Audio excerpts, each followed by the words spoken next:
Hello and welcome back to Supposedly Fun. My name is Greg. I am here today to do a book haul revisit. This is where I will look back at the books that I have brought into my library in book hauls in the month of November over the last few years and see how many of these books I have read, how many I would still like to read, whether or not I've unhauled any, and whether or not there are some that I should maybe think about unhauling. Before we begin, I should mention two things. First, I will have the links to the original book haul videos down below. I will not be going into the plots of these books very much, so if you would like more about what the book is about, please feel free to check those out. And then second, I should explain what's going on here. Over the weekend, we were invited to a Halloween party. Obviously, it was held after Halloween, but costumes were encouraged. So Joel and I went as Teddy Roosevelt, Joel, and Abraham Lincoln, me. So to be Abraham Lincoln, I had to shave my mustache and keep the little chin strap portion of my beard. So it looked great when I was Abraham Lincoln. Now I just look kind of Amish. So it is what it is. But I felt like I should explain why this is going on. I'm just gonna let the mustache grow in. It's fine, it's a different look for me. Anyway, let's dive in. So I have 3 years of book hauls to look at. Those are the years that I've been on BookTube. We have November of 2019, November of 2020, and November of 2021. And we're going to start with the most recent one and work our way back in time. Interestingly, usually it's 2019 that is the largest book haul by far because that was my first year on BookTube. I got a little crazy bringing stuff into my library, got excited about a lot of different things. This year, or this revisit, it's 2020 that is the massive one. And it'll be interesting to get to that. So let's start with the most recent and talk about the books I brought into my library in November of 2021. The first one is Last Night at the Telegraph Club by Malinda Lo. This is the book that won the National Book Award for Young People's Literature. And pretty much as soon as it did, I watched Malinda Lo's acceptance speech and just fell in love with the book and wanted to read it, and I loved everything she said. I did read this book. I read it sometime this year and loved it. I really liked it a lot. So this was a big success story. It was on my reading list and something that I felt like I really wanted to purchase in order to support Malinda Lo, to support the publisher for putting out stories like this. She had talked about how important it is to have LGBTQ plus stories in a time when they are really being challenged. And I really enjoyed this book a lot. So I'm glad that it won the National Book Award for Young People's Literature. I'm glad that I purchased it, and I'm glad that I ultimately read it. There is a semi-sequel book that was just released. I have not read that one yet, and I don't own a copy of it yet. So we'll see how that goes. But yes, this was a success story. We are opening with a success. That's always a good way to start. I love that. And last year, the sequel to Aristotle and Dante Discover the Secrets of the Universe was released, which prompted me to get a copy of Aristotle and Dante Discover the Secrets of the Universe. I had owned a copy of this on ebook way back in the day. That's how I originally read it. And I don't read ebooks anymore. So I wanted a copy that I could have and have on my shelf because I love this book. And that is why. So I had already read it when I purchased this copy last November, which kind of makes it by default a success story. I have not reread it. And I think when I do reread it, I will do the audio because Lin-Manuel Miranda reads the audios of the Aristotle and Dante books, and he is fantastic. So even though I did not actually read this copy of the book, I purchased it for a very different reason. I had it, I loved it, I wanted a copy on my shelf, and here it is. So 2 success stories, but for very different reasons. The next one is the first one that I haven't read yet. It's Work Like Any Other, an adaptation of the novel by Virginia Reeves. This is a graphic novel version of that. It's actually French, so it is translated, and I don't think it says who did the translation. Montana Kane is the translator, and it is actually signed by Virginia Reeves. And I have not gotten around to reading this yet. I did read Work Like Any Other, the book that it is based on, last year, and I still want to read the graphic novel that has been adapted from it. It's totally fine sitting on my shelf until I do. Hopefully, maybe sometime. It's snowing where I am. You can see just this wall of white behind me. That's because it is snowing really badly. Jamie is curled up on the chair The heaters are right behind that chair, so she's feeling nice and warm.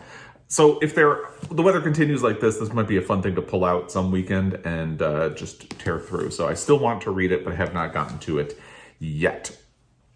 And then we have Plain Bad Heroines. This is the final book from my 2021 November book haul by Emily M. Danforth. This was recommended to me by Abby from the Montana Book Company.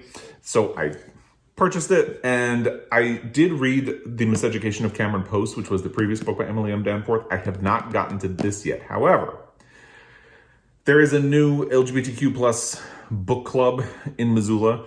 Joel and I went to the first meeting of it, and the book that had been selected before the first meeting was Plain Bad Heroines. So hopefully I will be able to get to this before the meeting, which will be just before Thanksgiving. I'm cutting it close a little bit, so I might try the audio instead. So, point being, I haven't read this yet, but I do have an immediate plan to hopefully get to it. Joel has been listening to it on audio. So he has read it, but I have not yet. So there were 4 books that I brought into my library in November of 2021.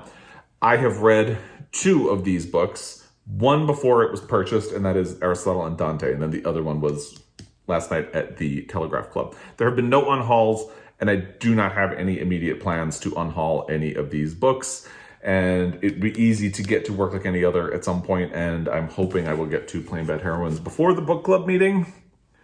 We'll see how that goes. Now let's go back to the book haul from 2020. That is the really large one. So I'm going to figure out how I'm going to do this because I have a much smaller pile for 2019. And a lot of these, you can't see the pile, but it's very top heavy because there are some mass market paperbacks toward the bottom, and I don't know why I organized it this way. I'm going to pause the video for a second while I try to casually slide this, or maybe I'll do it live actually. We'll see how I do. I did it. I pulled it off. Okay, I have my pile here and nothing has fallen yet. We'll see how that continues. The first one is a book I'm not going to say the title of because, again, if you follow along, you know, there was a strike put on my channel for a language complaint at some point in the past, and I've always been really paranoid about saying cursing or anything like that in videos. So I'm going to let you read the title of this book by Alison Bechdel. These are the cartoons or comics that Alison Bechdel was originally made famous for. And they were something of a cult favorite for many years, but they weren't really widely available. And then, of course, Fun Home is the thing that blew her up and made her a very popular author. Fun Home was eventually adapted into a Tony-winning musical. And then she released Are You My Mother? And The Secret to Superhuman Strength. And then before The Secret to Superhuman Strength was released, somebody had the smart idea to collect the essential comics from this strip and put them together. I have read this, and I said I wasn't going to talk about books, but I clearly talked about what this is. But I think that explains why I was really interested in it. This is sort of like a time capsule, but it is still very relevant. And it is interesting to see how far we have come, and it is an essential part of Alison Bechdel's career if you are a fan of that. I really enjoyed it, but it does feel like a time capsule and not something that's so urgently relevant now, although it actually kind of is. So I didn't love it, but I did like it a great deal. The next one is A Promised Land by Barack Obama. I picked this up for all the obvious reasons. I have not actually gotten around to reading it yet. Joel did read it, but he listens to it on audio. And now I feel like that is exactly the way I would have or will read this if and when I eventually do. And that is one of the things I've really learned from doing these book haul revisits. It has helped me be a more intentional reader. It's helped me think about how I am actually going to read things. And one of the things that I've really found is I am much more likely to read a nonfiction book on audio than I am to read it in print, especially when it's a big chunky monster like this. I still do want to read this book, but I think audio definitely would have been the way to go, especially since this isn't kind of expensive. It's a $45 hardcover, and I purchased it to support him, to support Montana Book Company, to support the publishing industry in general. So I'm happy I did all of those things. But I know I'm not going to sit down and read this book in print. Certainly not anytime soon. audio would have been the way to go for sure. However, I'm glad I have the book. I don't regret it. I don't plan to unhaul it anytime soon. So it's fine being here and being what it is. The next one is Memorial by Bryan Washington. I got this when I was still a member of Book of the Month, obviously. I had read or tried to read Lot, which was Bryan Washington's debut collection of stories, and I didn't love it, which is evidenced by the fact that I didn't finish it. And I heard really good things about Memorial. It sounded like a story that was really interesting to me, so I'm going to hold on to it. But because I have that history with Lot, I'd say maybe if I haven't read this by this time next year, I'm going to have to start thinking about an unhaul. However, for now, it's totally fine sitting there, and I'll see if and when I eventually get to it. It is what it is. Now we start getting into older books that I picked up at my local used bookstore. Most of these are for my Pulitzer Prize project or sort of Pulitzer Prize project adjacent. And actually pretty much all of them were gotten for cheap because I got them at my local used bookstore. The exception is Andersonville by Mackinlay, Kantor, the 60th anniversary edition. And when I say this is the exception, it's an exception because it was $13. So it was roughly the price of your typical trade paperback, quality paperback, whatever you want to call these larger paperbacks. So this is a Pulitzer Prize winner. It's for my project. And it is one of the ones that I'm very interested in. It is a long book. It is, the bibliography is 750 pages. The book is roughly 740 pages. I'm really looking forward to it. I kind of thought about whether or not I wanted to do it this year, but because I had done Gone with the Wind earlier, well, I did Gone with the Wind last year, but I did my Pulitzer Prize project on it earlier this year. I'll put a link to that down below if you are interested in checking that out. I felt like I needed a break from the Civil War, so I kind of consciously pushed this to next year or beyond because I'm going to be doing this Pulitzer Prize project for a while. Still very much want to read it, but I just need that little distance from the Civil War. This, I think, will be a much better Civil War book, or at least I'm hopeful that it will be. It has a map at the beginning, if I remember correctly. It does. And I think it'll have a very different tone and approach than Gone with the Wind, which should be very helpful. So it would be an interesting book to pair with Gone with the Wind because Scarlett actually references Andersonville, which was a prison camp, and dismisses it, basically. So Andersonville was a Confederate prisoner of war camp where 50,000 Union soldiers were held captive. I've just read that off of the back. And the conditions were deplorable. And Scarlett kind of dismisses how bad they were and kind of blames the Union for that, which is why it would have been interesting to get to. However, I just really want that distance. The point just being, I still very much want to read this book. I think it will be a very interesting book to read for my Pulitzer Prize project, but I need that distance. So even though it takes up a lot of real estate on my shelf, totally happy having this. It is specifically for my Pulitzer Prize project. And ultimately, I would love to have a copy of every single winner of the Pulitzer Prize for fiction since I'm doing this project. So I'm glad I have it. And when I get to it, I will get to it. The next one is sort of Pulitzer Prize project adjacent. And it actually is very timely for where I'm at with that project. It's Appointment in Samarra by John O'Hara. I kind of love these vintage looking mass market paperbacks. And this was $1. I don't know if you can see what the sticker says. It's $1. Appointment in Samarra ended up on a lot of ranked lists for like what the best books of the 20th century were. It came up a lot. And still, you occasionally hear a lot about what a great book it is. It was published the same year as Now in November. I just read Now in November for my Pulitzer Prize project, and I'm working on the post for that. And part of me is wondering if I should try to fit this in before I do the post. Appointment in Samarra was not a finalist for the Pulitzer Prize, but it is a book from that year that a lot of people have clearly loved and point to as a great American work of fiction from that century. So in order to really come at that post from all angles, I'm kind of thinking I might want to try to quickly read this. And it's not that long of a book. It is 237 pages, roughly. So I might try to fit this in very soon. Point being, obviously, as you can tell, I still really want to read this book, and I'm happy to have it on my shelf, even if I don't get to it this month or by the end of the year. Which takes us to another Pulitzer Prize winning book for my project, Arrowsmith by Sinclair Lewis. And this is another vintagey mass market edition that is only $1. So this is part of my project, and I will get to it at some point. I don't have any immediate plans to get to this one. I feel like I'm looking toward Andersonville faster than I'm looking for Arrowsmith, but because this one, to be honest, doesn't sound super interesting to me. But again, I want to have a copy of all of the Pulitzer Prize winners since I'm doing this project, and I'm happy to have it as such. And when I get to it, I'll get to it. And I'm trying to read all of the Pulitzer books in print because I think, I don't know, it's the random way I've decided. I don't think I'm opposed to an audio, but because I'm working on this project, I have a much easier time taking notes from a print book than I do from audio. If I pick up a Pulitzer book and I'm really struggling to get through it, I'll probably switch to audio, but my plan is to do all of them in print, which is why it's so important for me to have copies of them, aside from the fact that I just kind of generally want them. And speaking of the Pulitzer Prize project, now we have Humboldt's Gift by Saul Bellow.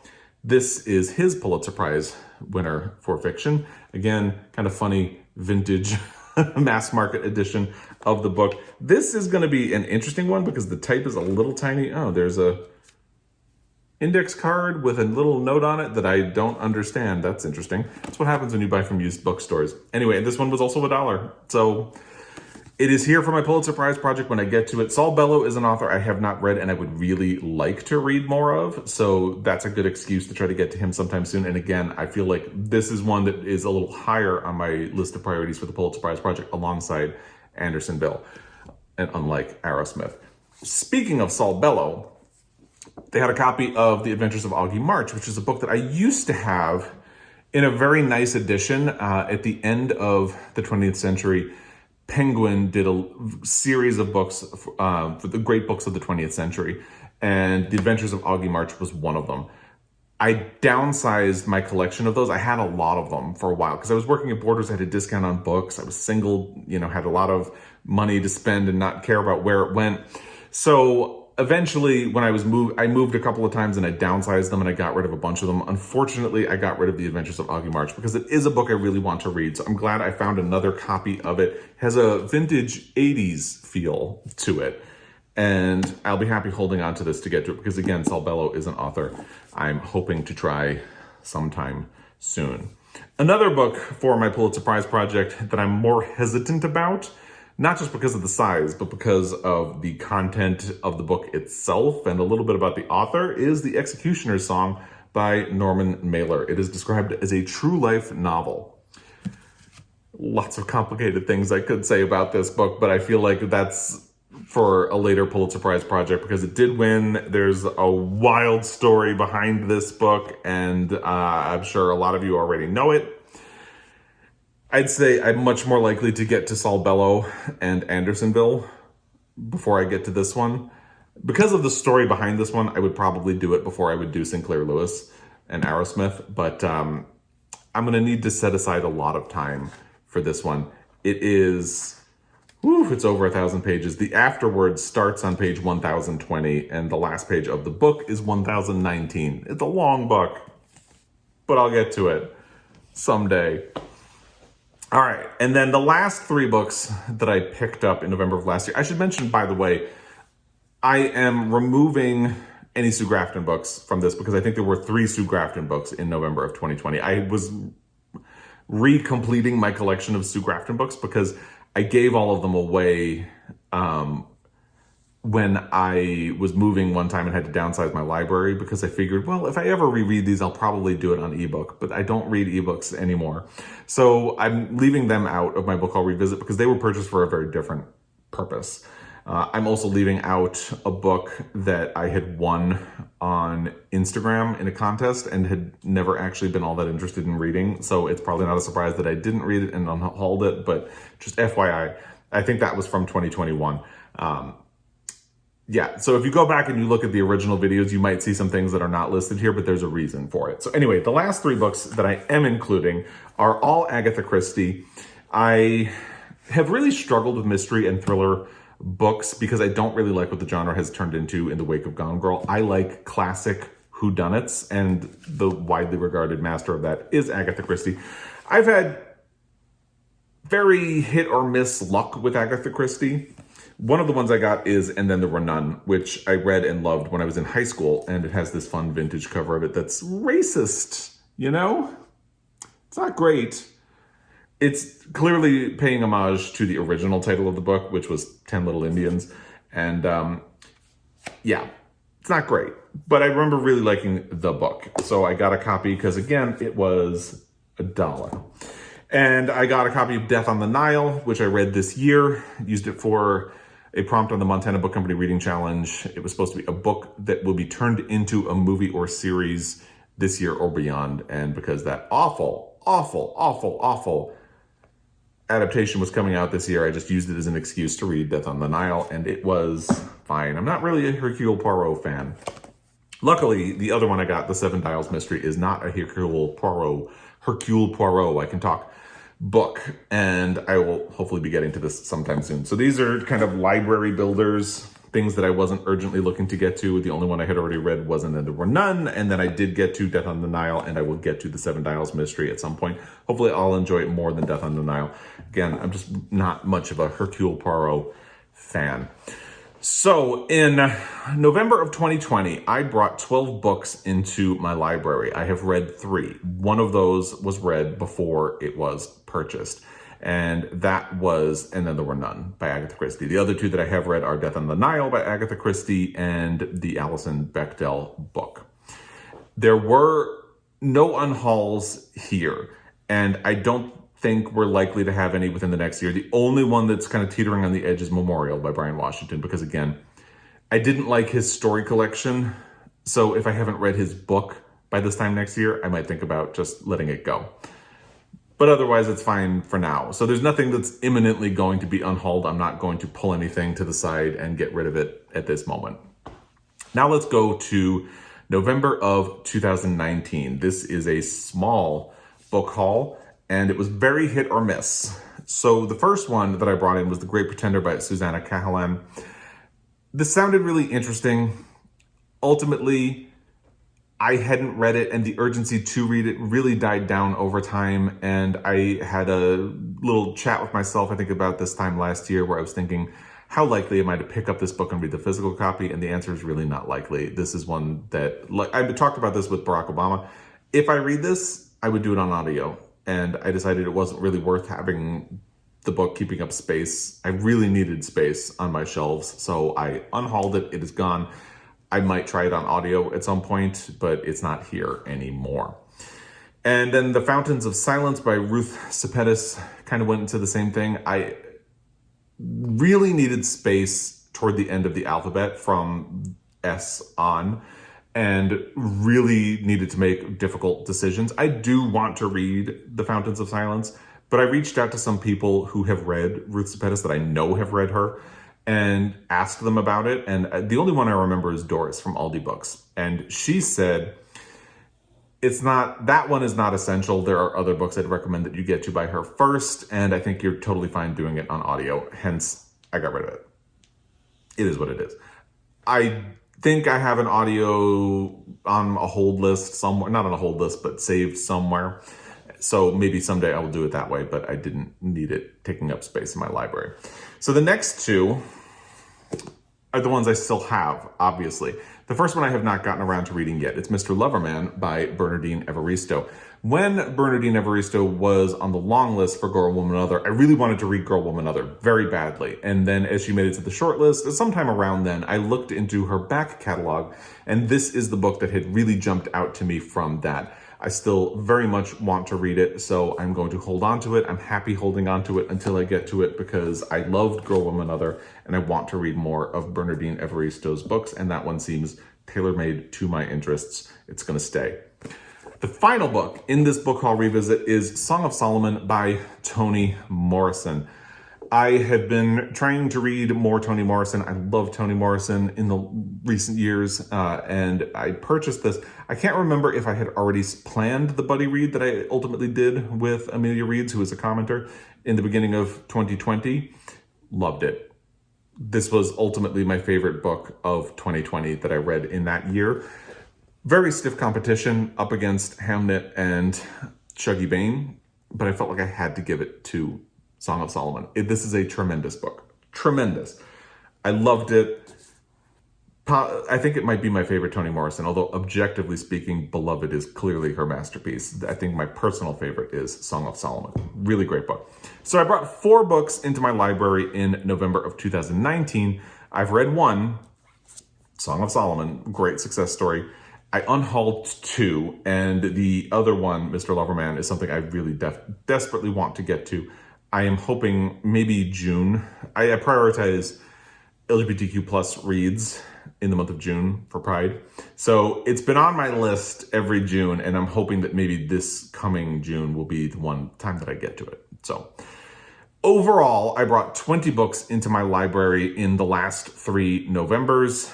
Of those 20 books, I have read 6. That's not great, especially when you consider that 2 of them were read before they were purchased, but they were purchased for very specific reasons. So I'm fine with it. And of the rest, a good chunk of them are for my Pulitzer Prize project. Let's see, 1, 2, 3, 4 are specifically for the Pulitzer Prize project, and then another 2 are kind of adjacent to that, Appointment in Samarra and The Adventures of Augie March. So yeah, that's half of the books either have been read or are for my Pulitzer Prize project. So that's pretty good. And out of that 20 books, only 2 have been unhauled, and there's one that I would be kind of thinking about unhauling. So that's actually a pretty good record, and I'll take it. But if you have thoughts, opinions, recommendations based on any of these books or any of the other things I've talked about in this video, I would love to hear them in the comment section down below. Are you appalled by my facial hair this week? Maybe if you're appalled, don't tell me. I'll leave that out, but it's temporary. We'll get back to the usual soon. Anyway, as always, I really appreciate your time, and I will be back. Until next time, happy reading.